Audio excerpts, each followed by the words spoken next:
Hello friends, welcome to my channel study with Shilpi. Friends, हम लोग Indian NET exam के second paper geography के previous year के questions को कर रहे हैं, जिसमें से फ्रेंड्स हमने 24 क्वेश्चंस को कर लिया था। आज हम उसके आगे के क्वेश्चंस को करेंगे। ठीक है फ्रेंड्स, तो आइए शुरू करते हैं। क्वेश्चन नंबर 25 है, सूची 1 को सूची 2 से सुमेलित करें और नीचे दिए गए कूटों में से सही उत्तर का चयन करें, जिसमें आपको लेखक और पुस्तक के नाम दिए गए हैं, जिसका आपको सही सुमेल करना है।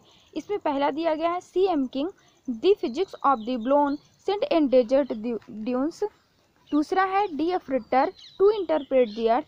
तीसरा है R.A. Bagnold, process geomorphology. और चौथा है S.A. Schumm, beaches and quotes.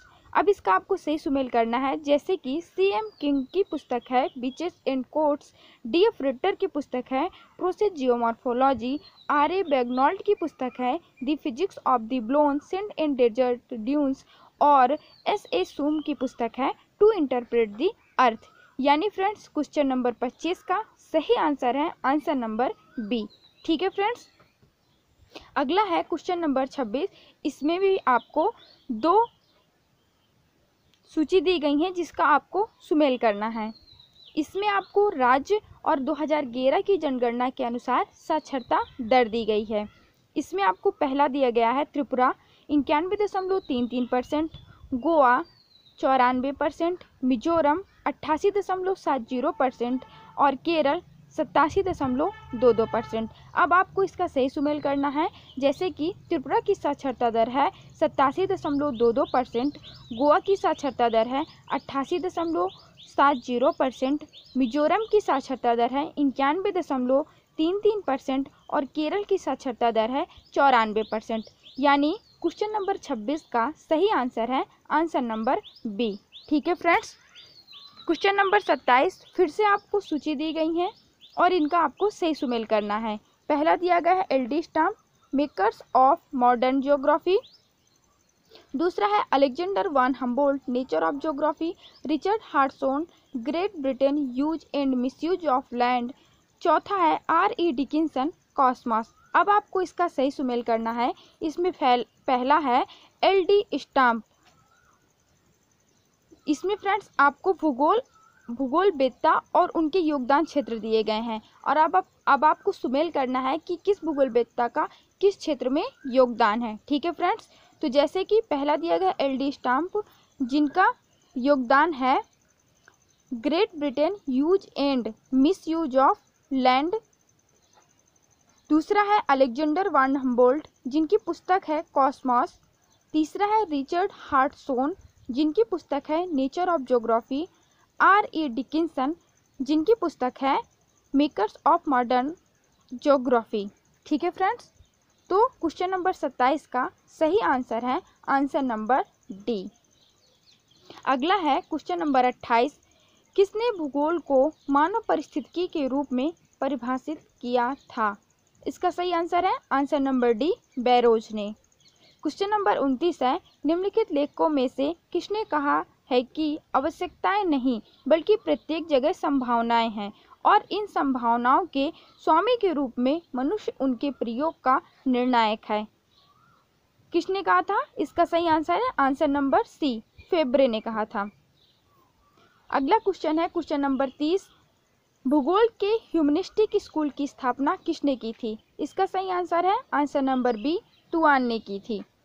Question number 31 है, नगरों को परिभाषित करने के लिए भारत की 2011 की जनगणना में निम्नलिखित में से किस मानदंड को अपनाया गया?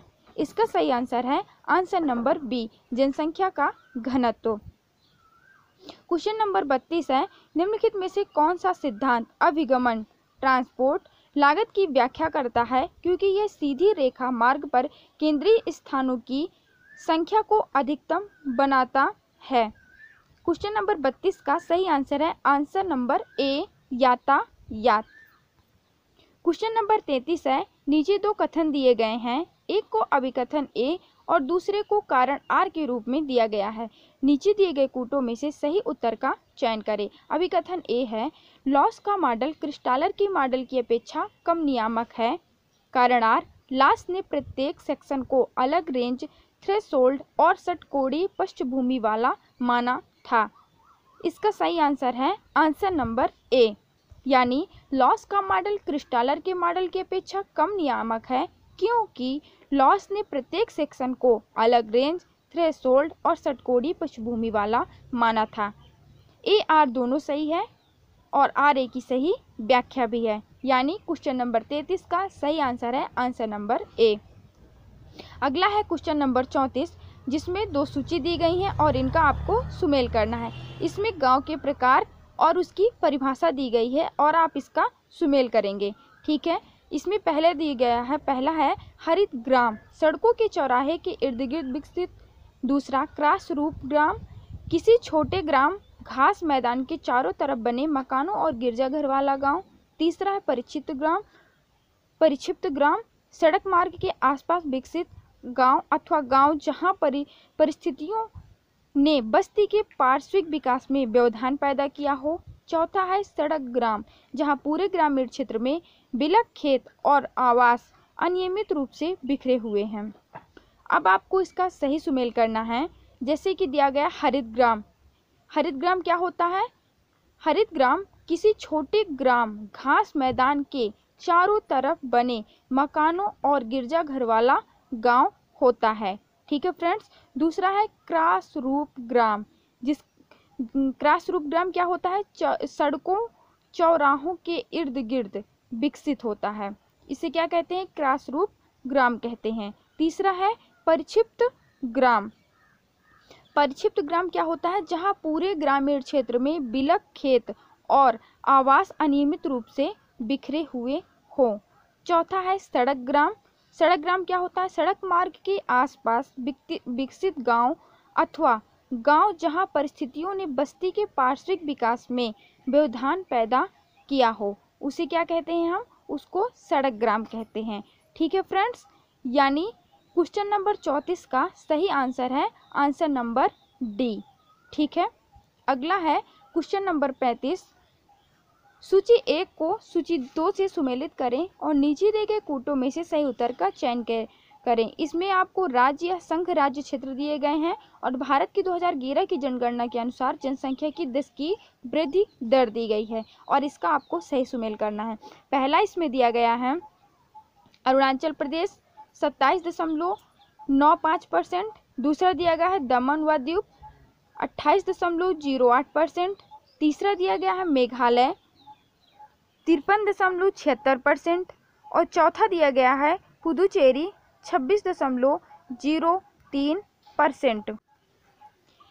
इसका सही सुमेल है फ्रेंड्स, पहला अरुणाचल प्रदेश जिसकी 10 की वृद्धि है 26.03%, दूसरा है दमन व दीव जिसकी 10 की वृद्धि है 53.76%, तीसरा है मेघालय जिसकी 10 की वृद्धि है 27.95% और चौथा है पुदुचेरी जिसकी 10 की वृद्धि दर है 28.08%। यानी क्वेश्चन नंबर 35 का सही आंसर है आंसर नंबर बी। ठीक है फ्रेंड्स। अगला है क्वेश्चन नंबर 36, नीचे दो कथन दिए गए हैं, एक अभिकथन ए और दूसरे का कारण आर है। नीचे दिए गए कूटों में से सही उत्तर चुनिए। अभिकथन ए, स्पेन विश्व के आर्थिक रूप से विकसित देशों में से एक है। कारण आर, यहाँ खनिज संपदा का विशाल भंडार है। इसका सही आंसर है आंसर नंबर 36 का सही आंसर है आंसर नंबर सी, यानी कि ए सही है आर गलत है। स्पेन विश्व के आर्थिक रूप से विकसित देशों में से एक है, सही है, क्योंकि यहाँ खनिज संपदा का विशाल भंडार है, ये गलत है। ठीक है फ्रेंड्स। तो क्वेश्चन नंबर 36 का सही आंसर आंसर नंबर सी, ए सही है आर गलत है।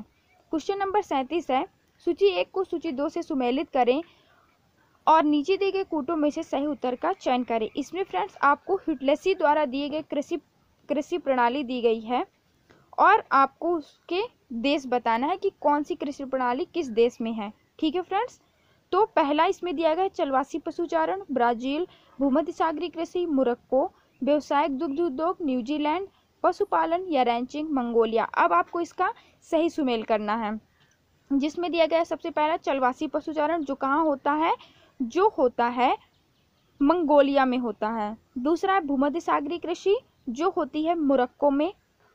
व्यावसायिक दुग्ध उद्योग जो कि होता है न्यूजीलैंड में, और चौथा है पशुपालन या रैंचिंग, जो होता है ब्राजील में। यानी क्वेश्चन नंबर 37 का सही आंसर है आंसर नंबर सी। चलवासी पशुचारण मंगोलिया, भूमध्य सागरीय कृषि मोरक्को, व्यावसायिक दुग्ध उद्योग न्यूजीलैंड और पशुपालन रैंचिंग ब्राजील में। ठीक है फ्रेंड्स, अगला है क्वेश्चन नंबर 38। इसमें नीचे दो कथन दिए गए हैं, एक को अभिकथन ए और दूसरे को कारण आर। नीचे दिए गए कूटों में से सही उत्तर का चयन करें। अभिकथन ए है, स्वतंत्र उद्योगों में गतिशीलता बहुत अधिक होती है। कारण आर, उद्योग कौशल आधारित है। इसका सही आंसर है आंसर नंबर ए, यानी कि ए आर दोनों सही हैं और आर ए की सही व्याख्या भी है। यानी स्वतंत्र उद्योग में गतिशीलता बहुत अधिक होती है क्योंकि उद्योग कौशल आधारित है।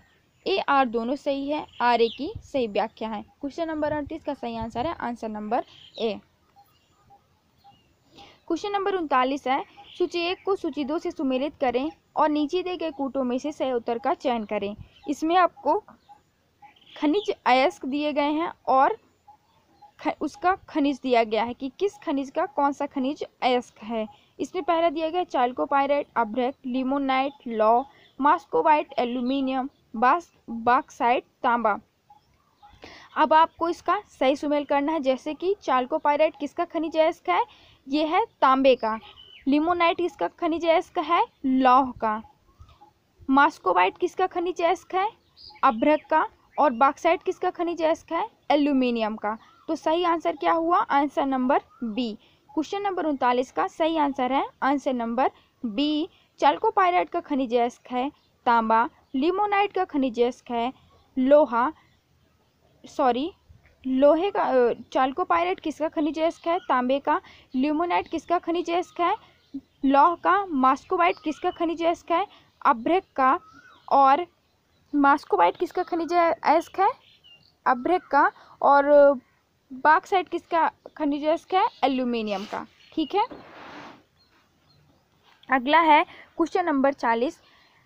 एम जेफरसन ने किस वर्ष में Delhi of the primate city शीर्षक अध्ययन में प्रमुख शहर और निकटतम सबसे बड़े शहर और निकटतम सबसे बड़े शहरों के बीच आकार संबंध की जांच की थी।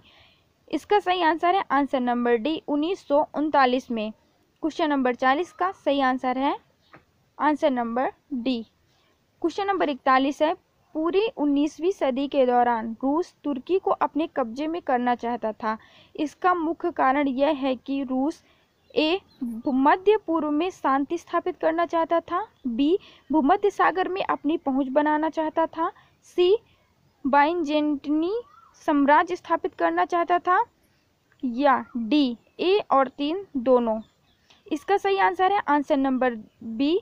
पूरी 19वीं सदी के दौरान रूस तुर्की को अपने कब्जे में करना चाहता था। इसका मुख्य कारण है कि रूस भूमध्य सागर में अपनी पहुंच बनाना चाहता था। ठीक है फ्रेंड्स, तो क्वेश्चन नंबर 41 का सही आंसर है आंसर नंबर बी।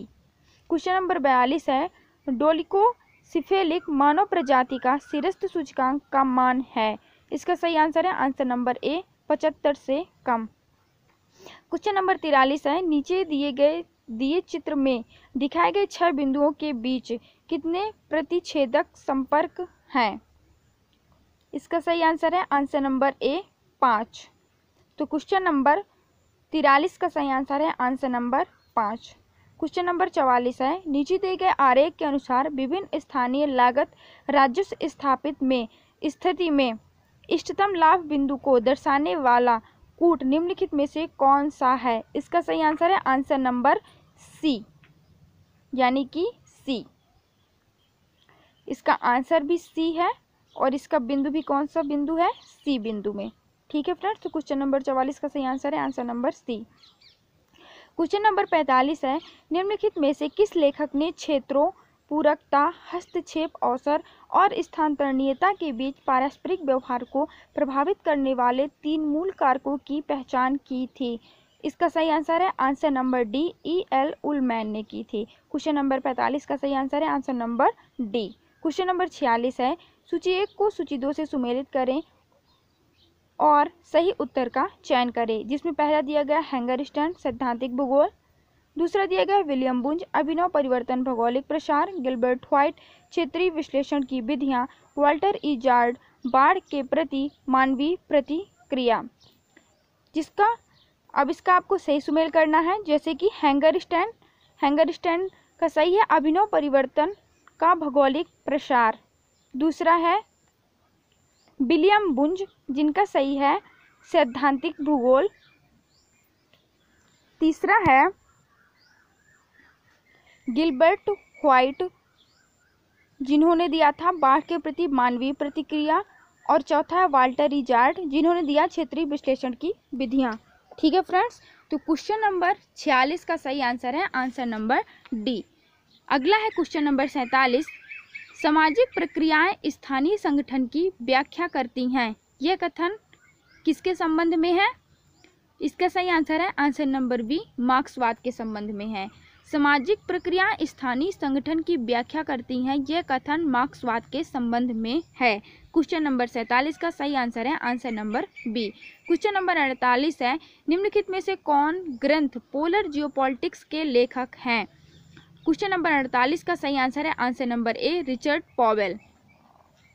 अगला है क्वेश्चन नंबर 39, कार्टा मैरिना है ए, अरब के भूगोलविदों द्वारा प्रयुक्त मानचित्र लेखन उपकरण, बी, अल-मसूदी द्वारा लिखा गया एक ग्रंथ, सी, वाल्ड सिम्यूलर द्वारा तैयार किया गया अमेरिका का एक मानचित्र, डी, खोज काल का अनुवर्ती काल।